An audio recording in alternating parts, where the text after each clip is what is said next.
হুজুরকে যারা কাছ থেকে এসে দেখেছে এর মধ্যে একজন ব্যক্তির নাম হচ্ছে জারির ইবনে আব্দুল্লাহ আল বাজালি।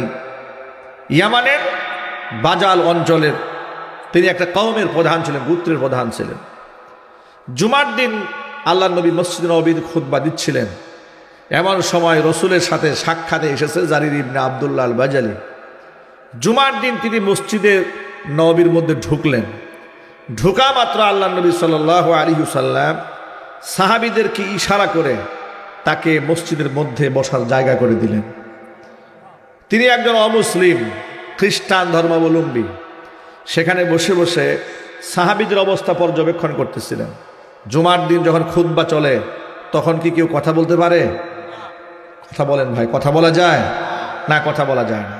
তো সাহাবায়ে কেরাম তো কথা বলতেছিলেন না, কিন্তু চোখের ইশারায় একজন আরেকজনকে দেখিয়ে দিচ্ছিলেন জারির ইবনে আব্দুল্লাহ আল বাজালির দিকে। জারির ইবনে আব্দুল্লাহ আল বাজালি তিনি মনে মনে একটু আনইজি ফিল করলেন, একটু বিচলিত হলেন যে ব্যাপারটা কি। তারা আমাকে চিনে না, জানে না, কিন্তু চোখ দিয়ে আমাকে ইশারা মারতেছে বারবার। নামাজ শেষ হল, সালাম ফিরাবার পরে জারির ইবনে আব্দুল্লাহ আল বাজালি একজন সাহাবীকে জিজ্ঞেস করলেন, কি ব্যাপার? আপনাদের আচরণে মনে হয় আপনারা আমাকে চেনেন, কিন্তু না, আমি আপনাকে চিনি না, আপনারা আমাকে চেনেন। কারণটা কি? চোখ দিয়ে ইশারা মারলেন কেন? সাহাবায়ে কেরাম বললেন, আপনি এই মজলিসে আসার আগে নবীজি সাল্লাল্লাহু আলাইহি ওয়াসাল্লাম মিম্বারে দাঁড়িয়ে আপনার প্রশংসা করেছেন। জারির ইবনে আব্দুল্লাহ আল বাজালি বলেন, আমি অমুসলিম গোত্র প্রধান, আর আমার কোনো ক্ষমতাও ওই সময় ছিল না মুহাম্মদ সাল্লাল্লাহু আলাইহি ওয়াসাল্লামের ক্ষমতার সামনে। যে কোনো মুহূর্তে সে আমাকে বন্দি করে ধরে নিয়ে আসতে পারে, সেই ক্ষমতা তার আছে। এতটুকুন উদার মন যার হয়, এটা স্বাভাবিক মনের মানুষ হতে পারে না। আমি খুব কাছে গিয়ে তার পাশে বসলাম। বসার পরে তিনি আমাকে তাওহীদের দাওয়াত দিলেন। আমি কোনো প্রশ্ন করলাম না, সাথে সাথে কালিমা পড়ে মুসলমান হয়ে গিয়েছি। এইরকম উদার মন পৃথিবীর আর কারো হবে না? এত উদার মন হয় না। আমাদের মন উদার হবে দূরে কথা, এত বেশি সংকীর্ণ মনা আমরা। কিসের পীর আর কিসের দরবেশ, কিসের আলেম, এত বেশি সংকীর্ণ মনা বর্তমানে যে নিজের গ্রুপের লোক ছাড়া অন্য গ্রুপের লোকদেরকে মাসআলার ইখতিলাফ থাকলে, ভিন্ন মতের আলেম হলে তাদেরকে তো মানুষই মনে করে না, আলেম তো দূরের কথা। কথা ঠিক নেবে ঠিক?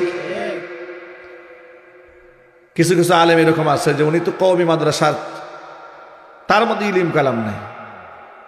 আবার কিছু কিছু থাকে তো আলিয়াতে পড়ছে, আলিয়া খালিয়া, কিচ্ছু নাই এগুলোর ভিতরে।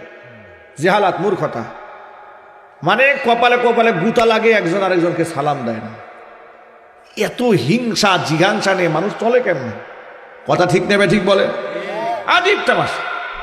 এক পীরের মুরিদ আরেক পীরের মুরকে সহ্য করতে পারে না। উভয় একসাথে নামাজে দাঁড়াইছে, নামাজ শেষ, একজন আরেকজনের চেহারার দিকে চাচ্ছে না। পাবলিকের কথা কি বলবেন? বাস্তব অর্থ স্টেজে দুই বক্তা ওয়াজে আসছে, এক বক্তা স্টেজ থেকে ওয়াজ করে নেমে যাচ্ছে, আরেক বক্তা স্টেজে আসলেন। এমন হতে পারে এই বক্তার সাথে তার জীবনের প্রথম দেখা কিংবা শেষ দেখা। এরকম আচরণ দেখেছি যে একজন আরেকজনের দিকে ফিরেও তাকায় না, মুসাফা করে না, মুআনাকা করে না।